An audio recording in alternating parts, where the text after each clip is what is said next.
Damos comienzo a un nuevo programa, Servidores de Dios. Quien te habla es Manuel Cornejo. Estaré compartiendo la palabra de Dios y lo haré de una manera expositiva, versículo a versículo. Y en esta ocasión será en el Evangelio de Marcos, capítulo 9 y versículo 41, donde dice: Y cualquiera que os diere un vaso de agua en mi nombre, porque soy de Cristo, de cierto os digo que no perderá su recompensa. Note cómo aquí el Señor formula una declaración solemne, ya que es una prueba del corazón orientado hacia Cristo que está en favorecer a los que son de Cristo, ya que quien ofrece un vaso de agua a un discípulo suyo no puede estar en contra de él, ya que sin duda lo que está haciendo es algo bien pequeño, como es, por ejemplo, el dar un vaso de agua. Pero el valor de la acción consiste en que está haciéndolo en el nombre de Cristo, y solo la base de quien lo recibe es de Cristo. De manera que el Señor considera la obra de misericordia como algo dado a Él mismo, ya que la consecuencia no puede ser otra que, puesto que el trato dado a un creyente es dado a Cristo, en razón de la identificación con Él, que todo creyente es de Cristo y le pertenece, como por ejemplo así atestigua en Romanos capítulo 8, versículo 9, la primera carta a los Corintios capítulo 3, versículo 23, la segunda carta a los Corintios capítulo 10, versículo 7 y la primera carta de Pedro capítulo 2, versículo 9. Por tanto, lo que se hace a un cristiano se hace indirectamente también al Señor. Por tanto, quien da un vaso en su nombre a uno de los suyos recibe también recompensa.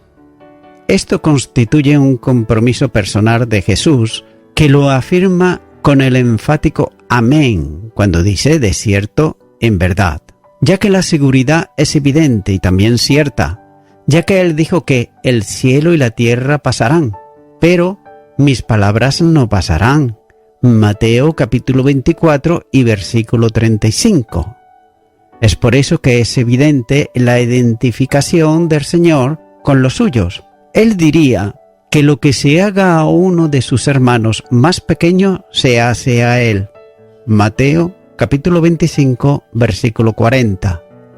Es también necesario entender que las obras no son elemento para salvación o medio de salvación, pero sí son la expresión visible de la salvación, en la que la regeneración orienta a los pecadores antes incapaces de amar, a practicar el amor desinteresadamente en forma muy especial con quienes son hermanos suyos en la fe.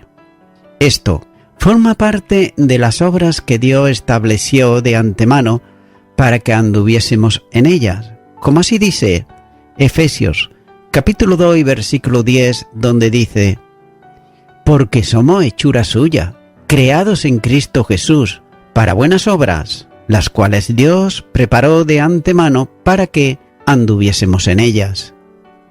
Las obras de amor hacia los hermanos evidencian también la verdadera fe. Santiago, capítulo 2 y los versículos 14 al 16, dice: Hermanos míos, ¿de qué aprovechará si alguno dice que tiene fe y no tiene obras? ¿Podrá la fe salvarle? Y si un hermano o una hermana están desnudos y tienen necesidad de mantenimiento de cada día, y alguno de vosotros le dice: id en paz, calentaos y saciaos, pero no le dais las cosas que son necesarias para el cuerpo, ¿de qué aprovecha? Así pues, note que solamente un vaso de agua dado en su nombre es distinción clara de ser un verdadero discípulo de Jesús. Lo que distingue precisamente a los creyentes no es la comprensión de las doctrinas ni la identificación plena con un mismo criterio interpretativo, sino el amor. Jesús dijo que el mundo conocería a quienes son verdaderos discípulos suyos en la medida en que mostrasen amor unos para con los otros. Juan, capítulo 3 y versículo 35 dice: En esto conocerán todos que sois mis discípulos, si tuvieseis amor los unos con los otros.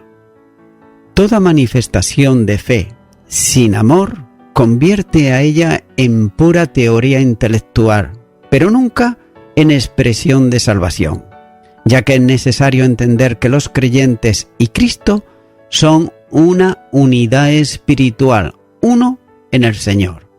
De manera que quien dé un vaso de agua a uno de los suyos, lo da a él mismo, a causa de la corporalidad de todos los salvos en Jesús. Nótese por otro lado que los no creyentes, repito, los no creyentes, aborrecen a los hijos de Dios. Marcos capítulo 3 y versículo 13 dice: Y seréis aborrecido de todos por causa de mi nombre, mas el que persevere hasta el fin, éste será salvo.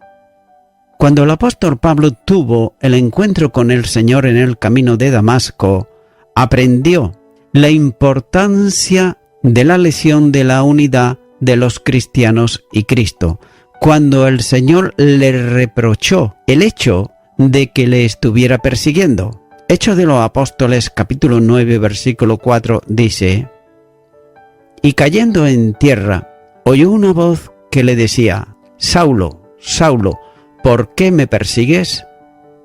Cuando en realidad, según Pablo, estaba persiguiendo a los cristianos, pero, por otro lado, la identificación de ellos con el Salvador era de tal manera que cuanto se hiciese a uno de ellos, se hacía también al Señor. Hechos de los Apóstoles, capítulo 9, y ahora el versículo 5, dice: Él dijo: ¿Quién eres, Señor? Y le dijo: Yo soy Jesús, a quien tú persigues. Dura cosa te es dar coces contra el aguijón. Dos sacrificios espirituales que el creyente debe de ofrecer a Dios son los de hacer bien y la ayuda mutua. Hebreos capítulo 3 y versículo 16. Note que hacer bien corresponde a la experiencia de la nueva vida en Cristo.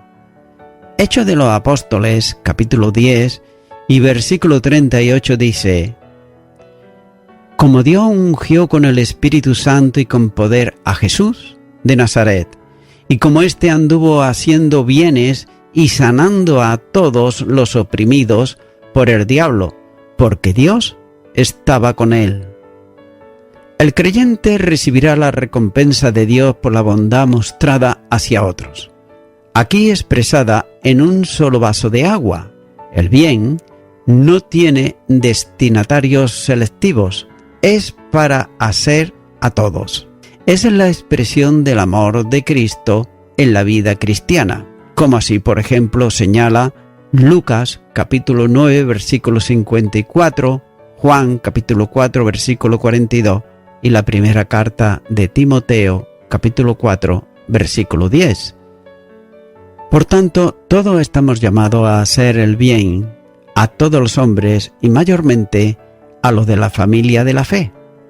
Gálatas capítulo 6 versículo 10 dice: Así que, según tengamos oportunidad, hagamos bien a todos y mayormente a los de la familia de la fe.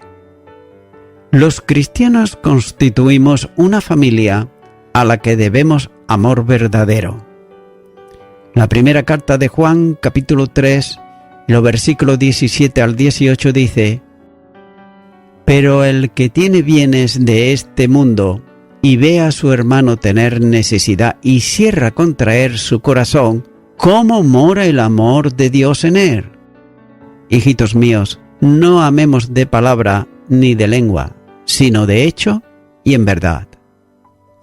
Por tanto, no es posible hablar de ser cristiano desligándose por otro lado del amor entrañable y de la entrega a los hermanos, ya que todo esto está comprendido en lo que es uno de los sacrificios que los sacerdotes espirituales están llamados a ofrecer, que es el de la ayuda mutua, al que el escritor de la epístola a los Hebreos llama comunión.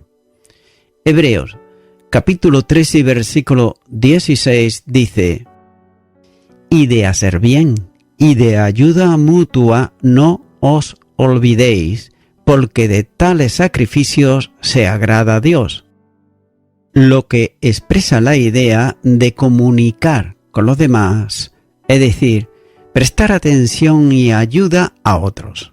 Una inconsecuencia es que un creyente esté tan dedicado a las cosas del sistema religioso que no le quede tiempo, por otro lado, para atender a sus hermanos, que incluye a su propia familia.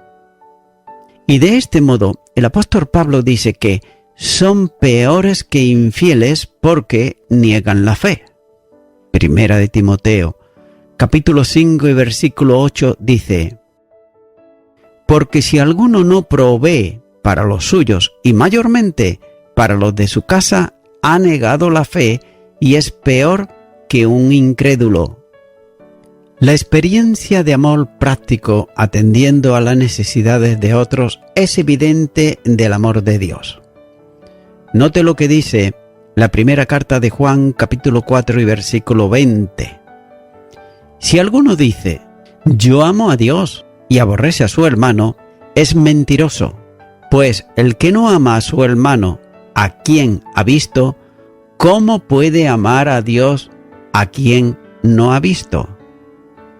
De ahí que el Señor prometa recompensar, aunque sea algo tan pequeño como un vaso de agua dado en su nombre. Continúa ahora con el versículo 42, donde dice: «Cualquiera que haga tropezar a uno de estos pequeñitos que creen en mí, mejor le fuera si se le atase una piedra de molino al cuello y se le arrojase en el mar». Aparentemente, los dichos que siguen, especialmente este sobre el escándalo a los pequeños, no tienen una conexión evidente con lo que antecede. Sería más lógico que este versículo siguiera, por ejemplo, al versículo 37, que habla de recibir a un niño en el nombre del Señor, ya que el nexo de la conexión está en el tema del discipulado y subyace en el pasaje. Pero con todo, es también evidente que lo que antecede prepara el terreno para este primer dicho de Jesús, ya que el Señor habló de la ayuda que se puede prestar a quien tiene necesidad de beber, dándole un vaso de agua, pero ahora va a invertir la situación para referirse no a la ayuda, sino al daño que puede causarse a otro. Se trata de escandalizar, es decir, de ser tropiezo en la vida de uno de los pequeños que creen en el Señor. La identidad del versículo con Mateo pone de manifiesto que ambos tuvieron la misma fuente, y el énfasis es interesante porque no se trata simplemente de hacer tropezar a otro, sino de ser en sí mismo una piedra de tropiezo. Jesús no hace distinción alguna entre persona y persona. El pronombre relativo el que, cualquiera, lo dispone así. Es por eso que este tropiezo, hecho a un pequeño que cree en Cristo, denota no una simple caída, sino una destrucción vital. Nótese que estos son pequeños por el poco tiempo de nacimiento, pero son personas capaces, por otro lado, de creer en el Señor con fe salvadora. Por tanto, está refiriéndose a neófitos, es decir, plantas nuevas recién salidas, personas recién convertidas que no tienen aún una vida firmemente arraigada que les permite soportar cualquier vendaval. Y otro asunto importante es que no se trata de hacer tropezar a muchos. Basta, por ejemplo, con hacerlo a uno solo de ellos.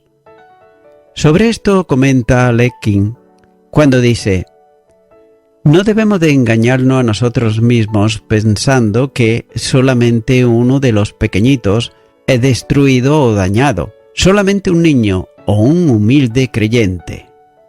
Jesús nos ha indicado ya cuán preciosos son estos a sus ojos, porque lo que se hace por ellos se ha hecho por Él mismo, como indica el versículo 37. Es esta una expresión que debe abrirnos los ojos a todos, padres, pastores, maestros y a todos los que tienen cargos importantes. Cuán terrible es perder una sola alma humilde por causa de nuestras enseñanzas o nuestra conducta.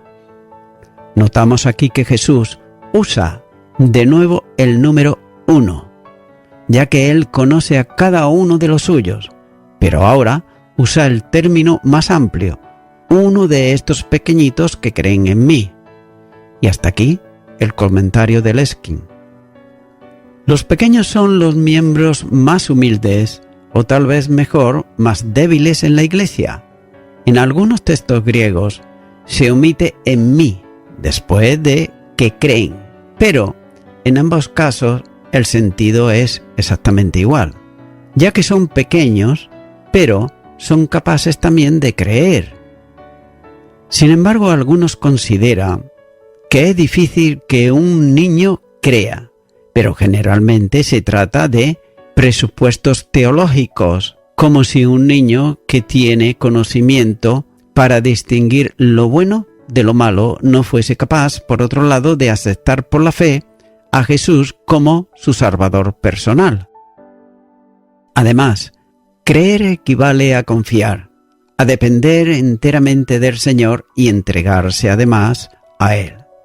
Note que muchos niños son capaces de esto, a pesar de que generalmente no se le presta atención e importancia en la evangelización, y de igual modo que un niño puede confiar en sus padres, así también puede hacerlo en Jesús.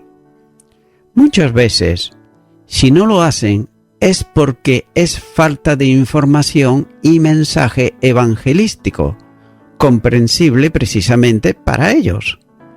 En cualquier caso, uno de estos pequeños puede aplicarse también a niños en Cristo.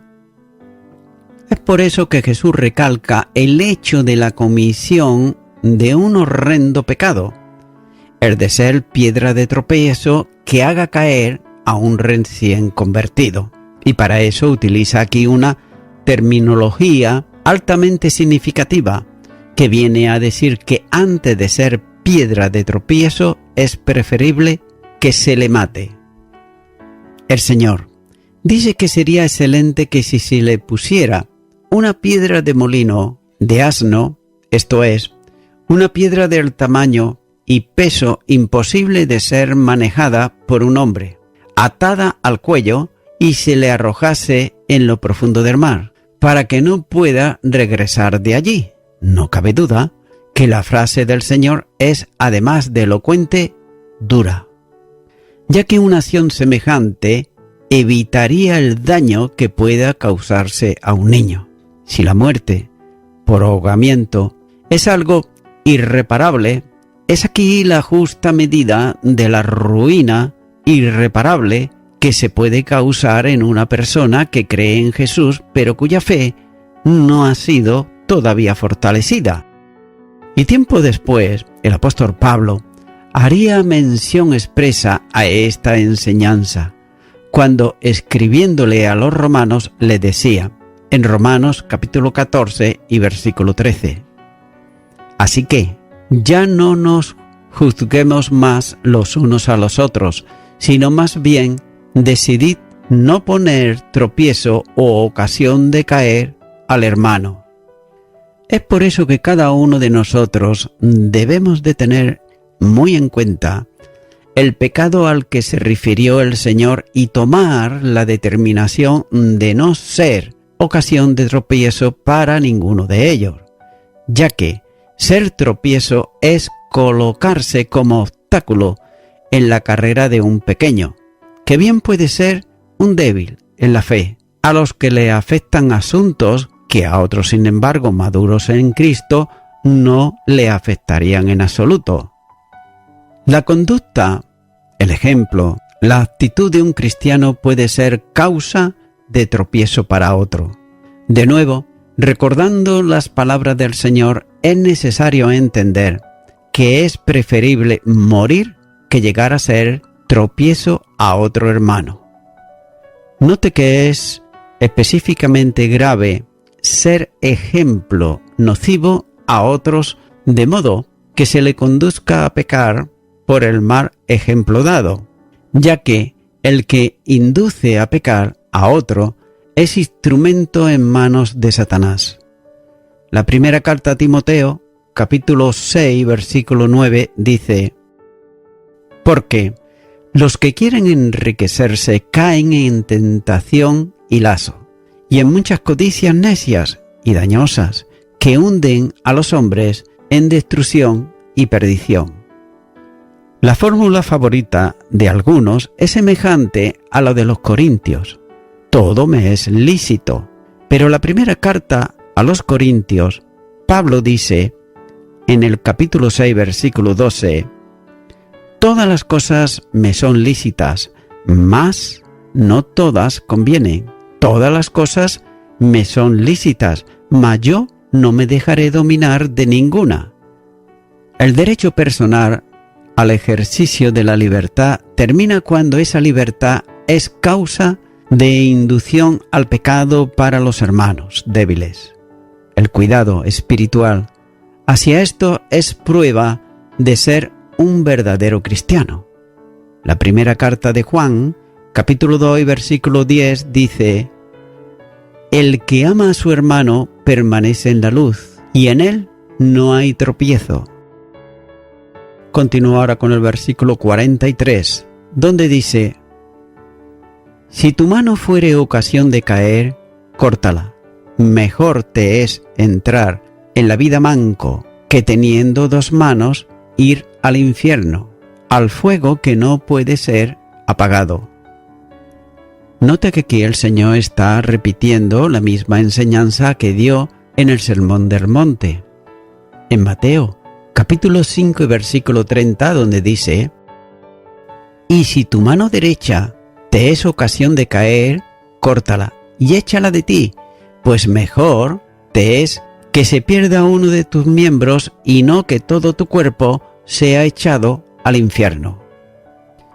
Y sobre esto también Mateo señala en Mateo capítulo 18 y versículo 8, cuando dice: por tanto, si tu mano o tu pie te es ocasión de caer, córtalo y échalo de ti. Mejor te es entrar en la vida cojo o manco que teniendo dos manos o dos pies ser echado en el fuego eterno. Note que a las que añade juntas la ilustración del pie y de la mano, Jesús se refiere, mediante la ilustración de las manos, a acciones que conducen a la caída de los pequeños, ya que en el Sermón de la Montaña enfatizó sobre la mano derecha.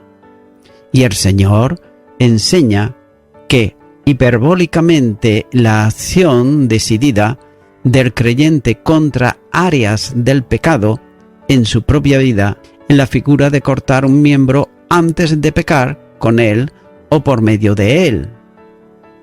Y Hendriksen comenta sobre esto cuando dice que la cirugía del ser radical. En este mismo momento y sin ninguna vacilación hay que quemar el libro obsceno, destruir el cuadro escandaloso, condenar la película destructora del alma, cortar el lazo social muy íntimo pero siniestro y descartar, por otro lado, los hábitos pecaminosos. En la lucha contra el pecado, el creyente debe pelear con valor e intensamente. Dando golpes al aire no sirve en absoluto. Por ejemplo, la primera carta a los Corintios, capítulo 9 y versículo 27 dice: ¿Quién fue jamás soldado a sus propias expensas? ¿Quién planta viña y no come de su fruto? ¿O quién apacienta el rebaño y no toma de la leche del rebaño? Indudablemente no se trata de legitimar literalmente la imputación del miembro, sino de actuar radicalmente en contra de lo que pudiera ser motivo de caída para otros, aunque sea la alta estima como es una mano en el cuerpo. La razón para este modo de actuación está claramente manifestada con la que esta conclusión marca la dimensión de la enseñanza, ya que Jesús dice parabólicamente que es preferible quedar manco que perder la vida espiritual. Indudablemente el Señor está refiriéndose a quien no ha nacido de nuevo, pero alcanza en otra dimensión a los creyentes que practican un pecado voluntario que además es motivo de tropiezo para otros. La vida eterna no se pierde, pero la vida para gloria eterna puede quedar reducida a nada, de modo que el creyente será salvo, pero así como por fuego, como señala la primera carta a los Corintios, capítulo 3, versículo 15. Por otro lado, el Señor está hablando aquí literalmente de la Gehenna. Esta palabra proviene de Geimón. Y note lo que dice, por ejemplo, en el Antiguo Testamento, en Josué, capítulo 15, versículo 8, donde dice: y sube este límite por el valle de Hinón, al lado del sur del Jebuseo, que es Jerusalén. Luego sube por la cumbre del monte que está enfrente del valle de Hinón hacia el occidente, el cual está al extremo del valle de Refaín, por el lado del norte. También equivale al Valle de los Hijos. Estaba situado a las afueras de Jerusalén y fue el lugar donde en tiempo de los reyes Acat y Manasés se quemaban a los hijos primogénitos en sacrificio al dios Molot. Como señala el segundo libro de Reyes, capítulo 16, versículo 3, capítulo 21, versículo 6, también el segundo libro de Crónicas, capítulo 28, versículo 3, y el capítulo 33, versículo 6. El rey Josías declaró inmundo ese lugar. Si miramos, por ejemplo, en el segundo libro de Reyes, capítulo 23, versículo 10, dice: asimismo profanó a Tofet, que está en el valle del hijo de Hinón, para que ninguno pasase su hijo o su hija por fuego a Molot. El profeta Jeremías pronunció maldiciones sobre él también en Jeremías capítulo 7 y versículo 32, donde dice: por tanto, he aquí vendrán días, ha dicho Jehová, en que no se diga más Tofet, ni valle del hijo de Hinón, sino valle de la matanza, y serán enterrados en Tofet por no haber lugar. Y ahora en tiempo de Jesús, era también el crematorio de la basura de Jerusalén. Con el tiempo, el término pasó a usarse para designar el infierno de fuego. Jesús define el lugar donde el fuego no se apaga, y Marco usa el adjetivo inextinguible para calificar aquí al fuego, indicando esto una acción de condenación eterna. El Señor estaba advirtiendo el cambio que puede producirse al afectar la vida de un pequeño por causa del que comete la acción. Pero el verbo no tiene que ver solo con ser elemento de tropiezo, sino expresa también la idea de caer en una trampa, ya que el que tropieza puede recuperarse y levantarse de la caída, pero quien cae en una trampa, como un animal que es cazado, muere. Por tanto, la enseñanza de Jesús establece una solemne advertencia sobre la voluntad corrupta que conduce al pecado. Por tanto, no consiste en cortar una mano, literalmente, sino en un cambio radical del corazón. Y voy concluyendo con esto. Es mejor entrar en el cielo sin haber tenido las cosas pecaminosas conseguidas por los miembros físicos del cuerpo, dirigidos, la mayoría de las veces, por un corazón malo, que haberlas tenido en esta vida, pero que no conducen al infierno eterno. Amigo y amiga oyente, la palabra de Dios nos enseña en el Antiguo Testamento, en el libro de Ezequiel, capítulo 11 y versículo 19, dice: «Y les daré un corazón y un espíritu nuevo pondré dentro de ellos, y quitaré el corazón de piedra de en medio de su carne, y les daré un corazón de carne». Mi amigo, mi amiga oyente, el Señor iba a quitar de su pueblo el corazón de piedra, es decir, ese corazón endurecido que ellos tenían, y lo iba a poner en un corazón sensible a su voz, es decir, en un corazón que obedeciera su palabra, porque esto haría que si obedecían su palabra, serían bendecidos por Dios. Pero con un corazón endurecido era todo lo contrario. Así que es Dios el que nos da el corazón, y nos lo da precisamente también en el día de hoy, cuando venimos a Cristo Jesús. Es por eso que, mi amigo, mi amiga oyente, solo Jesucristo tiene poder para poder cambiar tu corazón y hacer de ti una nueva persona cuando tengas a Cristo en tu vida y en tu corazón. Por tanto, yo te animo ahora a que tú puedas hacer una oración de fe conmigo ahí a donde estás, y repite y di: Señor Jesús, reconozco que tengo un corazón de piedra, que tengo un corazón endurecido. No creo en las personas y no creo tampoco en ti. Pero ahora reconozco que tú eres el Salvador del mundo y que tú tienes poder para cambiar ese corazón que me ha causado muchas veces enemistades, tropiezos y desdichas.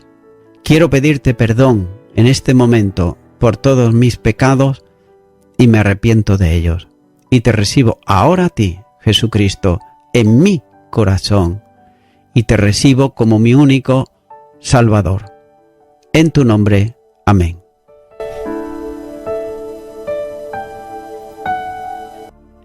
Amigo y amiga oyente, si tú has hecho esta oración de corazón, te recomiendo que comiences a orar a Dios, en primer lugar, en el nombre del Señor Jesucristo.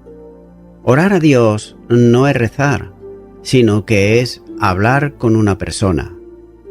También te recomiendo que leas la palabra de Dios y lo hagas a diario. Comienza, por ejemplo, con el Nuevo Testamento.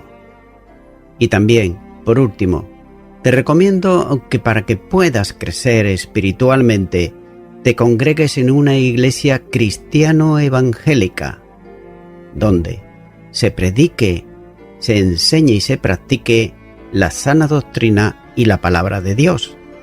Congrégate ahí y con el tiempo podrás crecer espiritualmente y también servir al Señor Jesucristo. Que Dios te bendiga. Y a toda la audiencia, nuevamente ya me estoy despidiendo de todos ustedes y será hasta el próximo programa. Que Dios os bendiga a todos.